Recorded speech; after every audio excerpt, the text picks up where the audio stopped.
Guna mengantisipasi pelanggaran pemilu serentak 2024, Badan Pengawas Pemilu atau Bawaslu Kabupaten Sukabumi launching sentra penegak hukum terpadu dan peta kerawanan pada pemilu 2024 mendatang.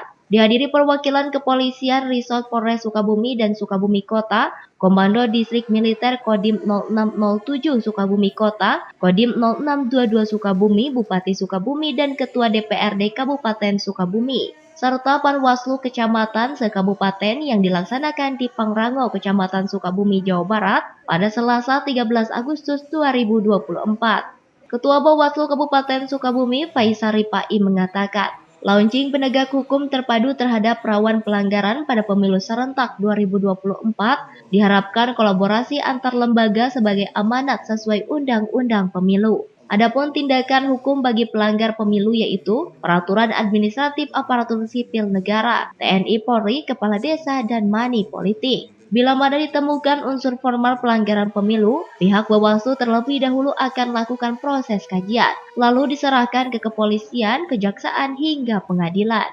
Untuk mendeteksi kampanye hitam di media sosial, Bawaslu menggandeng Cybercrime Polri, sedangkan selaku penindak pelanggar hukum dilaksanakan oleh Bawaslu.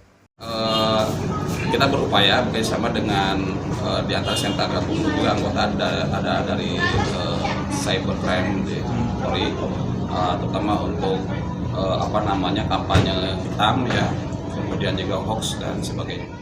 Bawaslu menghimbau dan mengajak masyarakat berpartisipasi mensukseskan Pilkada 2024 dengan turut serta mengantisipasi pelanggaran pemilu yang terjadi.